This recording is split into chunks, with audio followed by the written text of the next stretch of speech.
안녕하세요. 맥키네 지혜투자 클럽입니다. HLB 오늘 수급상으로는 외국인 쪽에서 42억, 프로그램 쪽에서 7만 넘게 있던 매수세가 들어왔습니다.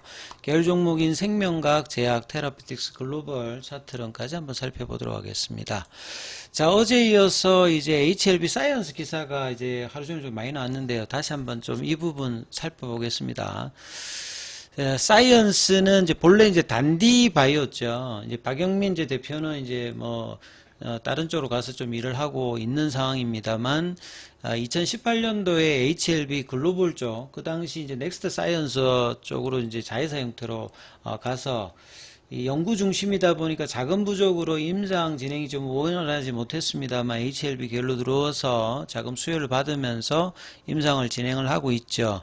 그래서 사이언스의 파이프라인이 이제 폐혈증 관련되는 부분들도 있고, 그 다음에 알츠하이머, 그 다음에 뭐 치매 치료제 이런 어떤 파이프라인을 가지고 있습니다. 그래서 요 DD가 이제 과거에 이제 단디 바이오의 어떤 사명에서 나온 프로젝트명이고요. DDS052P입니다. 그래서 HLB 사이언스는 그 폐혈증 및 그람음성 슈퍼바테리아 감염증 치료제 DDS052P 이렇게 이제 개발하고 있는데요.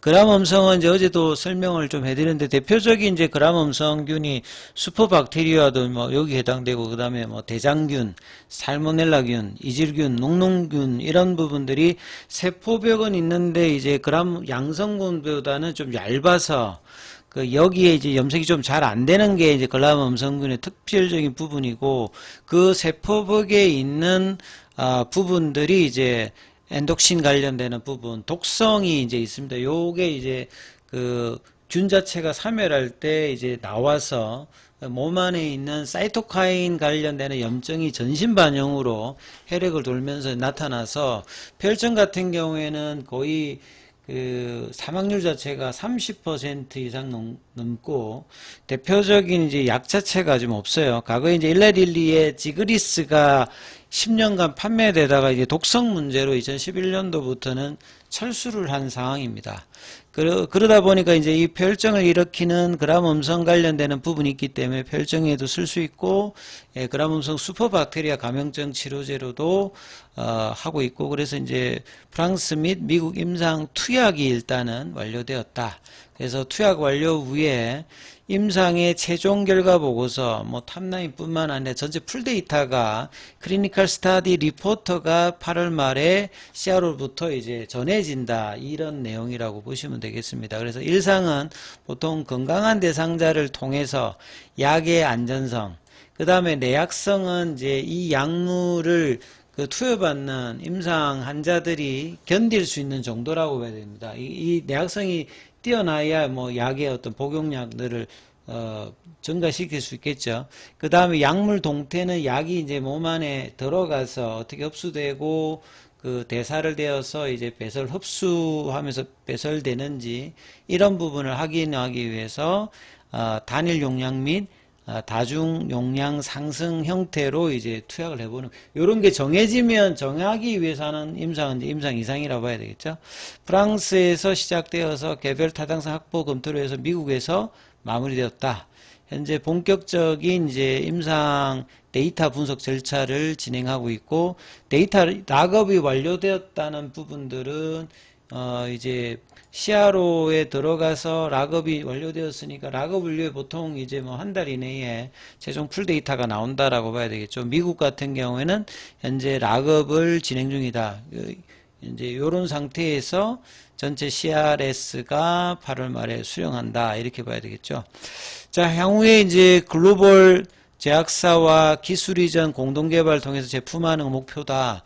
그래서 폐혈증에 근원적인 이제 치료제가 없기 때문에 데이터가 우수하게 되면 글로벌 제약사의 어떤 라이센스 아웃이라든지 뭐 두 딜리전스라든지 텀시트 뭐 교환이라든지 이런 여러 가지 이제 R&D 기대감을 가질 수 있는 분야라고 보셔야 되겠습니다.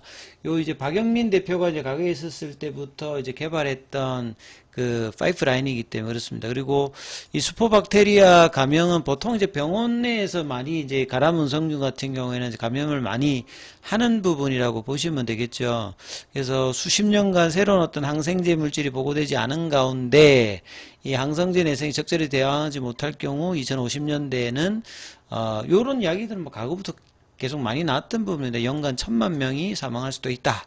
그래서 암으로 사망하는 환자 수를 넘어설 수 있다. 이런 경고들도 많이 나와 있던 부분이고요. 폐혈증은 이제 전신 감염이 되고 장기의 손상, 이뤄지는 치명적인 질병임에도 불구하고 항생제 외에 치료제가 없어서 치사율이 뭐 50%, 70%까지도 갈 수도 있다. 폐혈증에 대한 사망률 지속적으로 증가함에 따라서 효과적인 치료제 개발에 언맷 니드가 뭐 높아져 있는 상황이죠. 그래서 사이언스의 DDS052P 같은 경우에는 폐혈증의 원인인 그람 음성균 유래의 내독서, 내독서는 어제 설명해 드렸죠. 외독서의 대표적인 부분은 그러니까 이 세균이 이제 정상적인 활동에서 뿜어내는 이제 독소거든요. 그러니까 보톨리움 이제 그게 대표적인 이제 외독소고, 내독소 같은 경우에는 정상적인 이제 세균이 이제 성장하는 기간에 내는 게 아니다. 이 세균 자체가 뭐 죽거라든지 파괴되었을 때 세포복이 이제 붕괴되면서 나오는 이제 독소다. 그래서 이런 내독소와 결합해서 DDS501 같은 경우에는 직접적으로 이 내독소를 해서 균을 사멸할 수 있는 이런 어떤 그 기전을 가지고 있는 형태입니다. 그래서 기존 항생제의 어떤 내성 문제도 극복할 수 있고 폐혈증 환자에서 근원적인 어떤 치료를 할 수 있는 부분들의 장점을 가지고 있기 때문에 이 R&D 기대감이 있는 부분이다. 이렇게 좀 봐야 되겠죠. 자, 그래서 이 내용을 다시 한번 설명을 드렸고, 오늘 전체적으로 이제 그 코스닥 쪽에서 외국인 수급 자체가 바이오 쪽에 많이 들어왔거든요.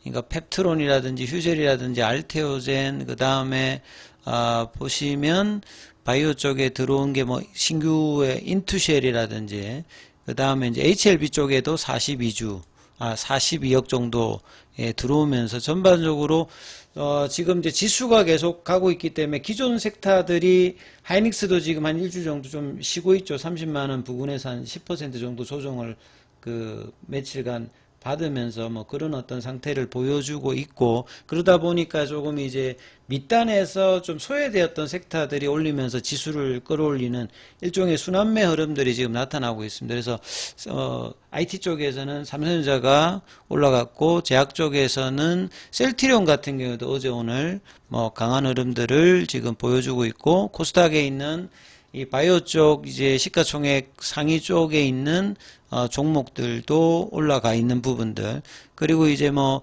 리가켄 바이오 같은 경우는 외국인이 또 매도하는 모습들도 좀 있었고요.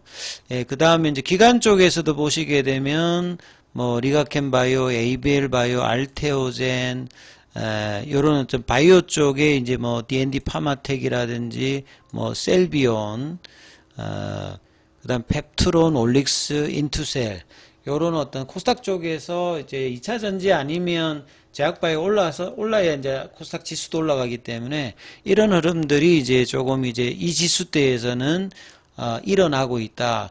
뭐 이런 어떤 가운데 수급의 어떤 소외가 HLB 쪽에서는 여전히 조금 있는 부분이 굉장히 좀 아쉬운 부분이라 말씀드렸죠. 그래서 HLB는 이틀 연속 이제 5일선에서 좀 지지되면서 몸통은 작은, 거래량은 줄인 모습을 보였고, 테라피틱스는 여전히 플랫형으로 가면서 이번 주에 양봉이 나타나고 있지는 않습니다. 하지만 뭐 추가적인 가격 조정은 하지 않고 플랫형 조정을 뭐 4,000원대 중반에서 하고 있는 부분인데요. 그래서 이 5,500원대 이 연봉을 얼마만큼 빠르게 이제 극복하는 모습을 7월 달에 HLB 그룹 전체는 리서브션 일정의 어떤 불확실성 해소, 그 다음에 테라피틱스의 미국 임상 관련되는 부분들의 내용들을 언제쯤 이제 회사가 좀 전략적으로 좀 발표하느냐. 9월 달이면 그 환자 이제 투입도 마무리된다라고 지금 이야기가 되고 있기 때문에 여기에 대한 어떤 전향적인 어떤 회사의 어떤 입장들이 어떻게 나오는지도 좀 살펴봐야 되고요. 그 다음에 뭐 생명과학도 몸통이 작은 강부학권, 그 다음에 HLB 제약도 5일선 정도에서 지지되는 이런 흐름이고, 글로벌 같은 경우에는 HLB 사이언스의 이제 기사가 나와서 그래도 계열 종목에서는 가장 좀 세게 움직였습니다. 거래량 그렇게 많지 않았습니다만 한 2% 흐름을 보였는데, 자, 이 부분들 내일 좀 제대로 된 양봉의 흐름들을 맞추면서 시장 흐름에 좀 동행하는 모습이 좀 벌어질지 여부를 좀 참조하시면서 흐름 챙겨보시기 바라겠습니다.